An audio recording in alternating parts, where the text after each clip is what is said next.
네, 고등부친구 안녕하세요. 또 유튜브를 통해서 영상을 보고 있는 친구들 안녕하세요. 그리고 여러 선생님들, 그리고 여러 학부모님들, 그리고 여담탁구팀 팀원님들 안녕하세요. 오늘도 역시 우리 말씀 묵상 우리 같이 보도록 하겠습니다. 오늘은 누가복음 4장 14절에서 20절 말씀, 누가복음 4장 4절에서 20절 말씀 먼저 같이 보도록 하겠습니다.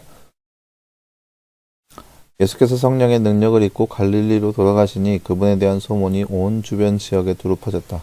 예수께서 그들의 회당들에서 가르치시고 모든 이들로부터 영광을 받으셨다. 예수께서 자신의 자라난 나사렛에 가셔서 늘 하시던 대로 안식일에 회당에 들어가 성경을 읽으려고 일어나시자 선지자 이사야의 책을 들이니 그 책을 펴서 이렇게 기록된 곳을 찾으셨다. 주의 영이 내게 임하셨으니 주께서 내게 기름을 부으셔서 가난한 자들에게 복음을 전하도록 하셨다. 주께서 나를 보내셔서 포로들에게 자유를, 맹인들에게 다시 보게 됨을 선포하고 옥눌린 자들을 자유롭게 하며 주님의 은혜를 선포하게 하셨다. 예수께서 책을 덮어 시중드는 자에게 돌려주고 앉으시니 회당에 있는 모든 이들의 시선이 그분께 집중되었다. 아멘. 네, 사랑하는 여러분, 오늘 말씀은 예수님께서 이제 갈릴리에서 사역을 하시는 모습이 나타나 있습니다. 갈릴리 지역에서 여러 회당에 다니시면서, 그러니까 여러 회당에 다니시는 게 아니라 여러 지역을 다닐 때마다 회당에 들어가셔서 하나님의 말씀을 가르치는 일을 계속 하셨다라고 했습니다. 그러니까 예수님의 사역은 세 가지예요. 가르치고, 선포하고 그다음에 병 고친 자를 고쳐주시고 이 세 가지 일을 예수님께서 여러 지역을 다니시면서 회당에 들어가셔서 그런 일을 감당하여 주셨습니다. 여기서 회당은 주로 유대인들이 가서 말씀을 나누는 그런 곳이에요. 그러니까 교회 어떻게 보면 교회와 같은 요즘 날의 교회와 같은 곳이죠. 각 지역마다 있는 그런 회당인데 그 회당 안에서 사람들이 모여서 유대인들이나 바리새인 서기관들이 주로 모여서 말씀을 같이 강론하는. 그러니까 이 시대 때에는 여러분 성경이 그렇게 많이 보급되지 않았어요. 성경이 보급되지 않고 그다음에 문자도 잘 보급되지 않았죠. 그래서 성경을 읽으려면은 어느 한 장소에 가서 해야 했어요. 물론 이러한 모습들이 이때 당시에만 있는 게 아니라 중세 시대에도 마찬가지로 그렇게 있었는데 성경에 대해서 많이들 알려지지 않았기 때문에 그러니까 보급되지 않았기 때문에 왜냐하면 종이와 그런 것들이 흔하지 않았기 때문에 회당에 가서 말씀을 나누고 그런 것들이 이루어졌다라는 거죠. 물론 이 시대에 성경이 보급되지 않는다고 해서 성경이 잘 알려지지 않는 건 아니에요. 무엇보다 이 시대에 특별히 유대인 안에서는 성경이 그냥 구설로 이렇게 나온 때가 많이 있어요. 구두로 전달되는 것이 많이 있었기 때문에 많이들 알고 있었어요. 그리고 생각해 보세요. 지금 날이야 구약과 신약으로 나뉘어서 그런 말씀들이 다 있지. 이때 당시에는 신약은 없죠, 당연히. 신약은 예수님 이후로 이렇게 집필된 책들이니까. 그러니까 구약의 말씀들인데 그 말씀들이 거의 이렇게 대부분 자녀를 가르치면서 그런 것들이 구두로 전해졌고 책에 그러니까 딱 눈에 보이는 책은 어느 한 지역에 가서 그런 것들을 읽어야 했었어요. 근데 이제 예수님께서 여러 지역을 다니실 때마다 회당에 들어가셔서 이렇게 성경 말씀을 읽고 가르치는 사역을 했다는 거죠. 그 말씀 중에 하나가 오늘 말씀이라 할 수 있겠습니다. 다른 주제 한번 볼까요? 예수님께서 읽으신 이사야서의 말씀은 메시아가 이룰 일에 대한 말씀입니다. 그래서 예수님께서 말씀을 읽으실 때 함께 예배드린 모든 사람들이 과연 메시아에 대해서 무엇이라고 말할 것인지 주목한 것입니다. 네. 오늘 말씀 18절 말씀에 나와 있죠. 억눌린 자를 포롭게 하고 자유된 자를 맹인들에게 보게 되면 선포하는 것들. 그래서 나를 보내셔서 포로들에게 비의를 맹인들에게 다시 비의를 선포하고 억눌린 자들을 비미하며 오늘 말씀은 아까 말씀드린 대로 18절 말씀에 그래서 중간 부분도 있어요. 그래서 나를 보내셔서 포로들에게 자유를 맹인들에게 다시 보게 됨을 선포하고 억눌린 자들에게 자유롭게 하며 라고 기록되어 있습니다. 예수님께서 읽으신 성경은 어디이며 예수님께서 읽으신 뒤에 사람들의 반응은 어떠했습니까? 이사야 성경 말씀이에요. 이사야서 말씀에 메시아에 대한 예언의 말씀을 예수님께서 읽으셨습니다. 그리고 사람들이 20절 말씀에 보면 회당에 있는 모든 이들의 시선이 그분께 집중되었다. 그러니까 예수님께서 무슨 말씀을 하시는지 집중하고 있는 모습을 볼 수 있습니다. 예수님은 어떤 능력으로 가르치시고 많은 일을 하신 걸까요? 예수님은 하나님의 능력이겠죠. 하나님의 권능인데 가르치시는 사역에서도 예수님께서는 모든 것들을 다 알고 계시는 분이기 때문에 그렇게 하나님의 말씀을 통하여서 많은 사람들에게 하나님 말씀이 어떤 말씀인지 가르칠 수 있는 것이 되겠는 거죠.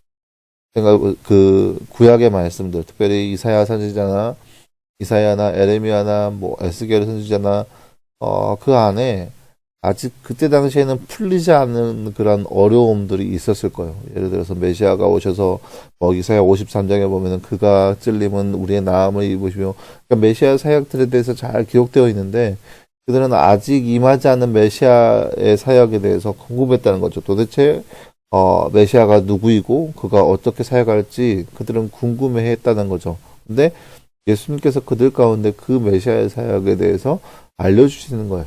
그냥 그분이 메시아 자체이고 예수님은 모든 것을 다 알고 계시기 때문에 많은 것들을 알려주시는 바로 예수님의 사역인 거죠.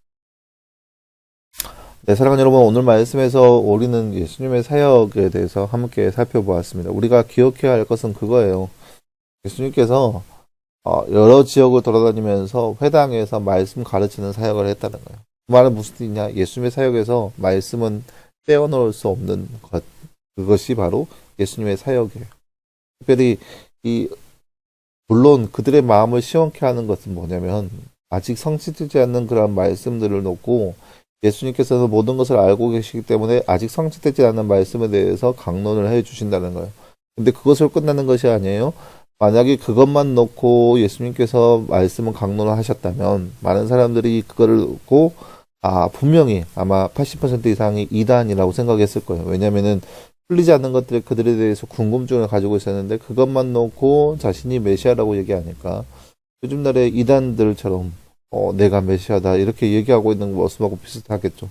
근데 예수님은 그렇게 그 말씀만 놓고 강론하시는 것이 아니라 말씀의 모든 말씀들을 놓고 말씀을 강론하시면서 말씀이 이러한 말씀이다 이렇게 설명해 주는 거예요. 그러니까 사람들이 그걸 듣고 예수님에게 모여드는 거죠. 그 지혜가 얼마나 뛰어난지 보기 위해서. 이것이 바로 예수님의 모습이라 할 수 있겠습니다. 사랑하는 여러분, 오늘 말씀에서 우리가 보았듯이 예수님의 사역은 말씀에서는 전혀 떨어지지 않는 말씀과 너무나 밀접한 상황 가운데 있었다는 거예요. 무슨 말이냐? 예수님이 가시는 곳에는 항상 말씀이 있다라는 거죠. 그것이 바로 예수님의 삶이에요. 우리는 예수 그리스도를 닮아가는 삶을 살아야 되는데 그걸 위해서는 우리도 역시 우리가 거하는 어떠한 장소이든지 간에 말씀이 살아 움직여야겠죠. 그저 내가 알고 있는 교회, 내가 알고 있는 성경 말씀을 놓고 그럴 것이다 그렇게 여기는 삶이 아니라 말 그대로 말씀 안에서 거하는 삶을 살기 위해서 우리도 역시 말씀을 가까이 하고 말씀을 늘 읽으며 말씀 안에 거하는 삶이 바로 예수 그리스도를 닮아가는 삶이라는 거예요. 오늘 말씀에 보면은 15절 말씀을 보세요. 예수께서 그들의 회당들에서 가르치시고 모든 이들로부터 영광을 받으셨다라고 했어요. 그러니까 그 회당들이라고 표현하고 있어요. 어느 한 회당만 하는 선택되는 것이 아니라 여러 지역을 다닐 때마다 회당에서 말씀을 가르치셨다는 거예요. 그리고 16절 말씀에도 보세요.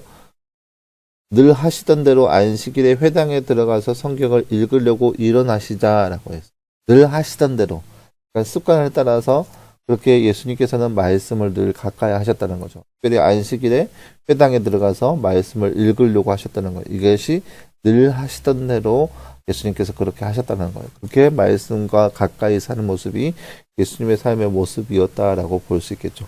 그래서 사랑하는 여러분, 오늘 말씀을 보면서 우리도 역시 우리가 어디에 있든지 간에 말씀 안에 거하고 말씀을 읽으며 말씀 안에서 말씀으로 살아갈 수 있는 우리의 삶이 되기를 간절히 소망합니다. 여러분 어디에 있든지 간에 여러분 제가 여러분에게 몇 명 아마 지체되게 얘기한 게 그걸 거예요. 여러분 집 안에 성경책이 있는지 없는지 여러분 가방 안에 성경책이 있는지 없는지 그것이 여러분의 삶 가운데 굉장히 중요한 요소예요. 뭐 이런 무거운 것들 들고 다니냐? 물론 여러분 이 스마트폰으로 다 해결할 수 있어요. 스마트폰으로 모든 것들을 다 해결할 수 있는 그런 시대에 살고 있어요. 하지만 어떻게 했든 간에 말씀을 가까이 하세요. 뭐 스마트폰에 성경 어플을 달고 있든지 뭐 매일 성경 어플 그런 것들을 가지고 있든지 늘 말씀을 가까이 해서 하루하루 삶 가운데 그렇게 말씀 안에 말씀과 함께하는 그래서 예수님을 닮아갈 수 있는 우리의 모습이 되기를 간절히 소망합니다. 이렇게 기도하겠습니다. 사랑하는 하나님 감사합니다. 지금 오늘 말씀에서 우리는 예수님께서 갈릴리 지역을 다니면서 회당에서 말씀을 가르치시는 모습을 우리가 말씀을 통해서 함께 살펴보았습니다. 사랑하는 하나님, 우리의 모습도 예수님을 닮아가는 제 삶으로서 예수님처럼 이렇게 말씀 가운데 거하게 하시고 말씀을 더 가까이 하시고 말씀 안에서 거하며 늘 말씀으로 살아갈 수 있는 우리의 삶이 될 수 있도록 늘 함께하여 주시옵소서. 말씀과 더욱더 가까이 그리고 날마다 그 말씀 안에 거하며 살아갈 수 있는 귀한 우리의 삶이 될 수 있도록 주께서 늘 함께하여 주시옵소서. 이 모든 말씀 감사드리며 살아계신 예수님의 이름으로 기도하였습니다. 아멘. 네, 여러분 감사합니다. 오늘 말씀처럼 늘 말씀 가운데 거할 수 있는 저와 여러분의 모습 되었으면 좋겠습니다. 한 주간도 이렇게 말씀으로 승리하는 저와 여러분 되었으면 좋겠고 또 계속해서 이렇게 한 주간도 이렇게 말씀 묵상을 늘 기억하고 말씀 묵상을 통하여서 늘 하나님과 가까워질 수 있는 저와 여러분의 모습 되었으면 좋겠습니다. 여러분 수고했고요. 내일 또 말씀 묵상을 보도록 하겠습니다. 여러분 수고했습니다.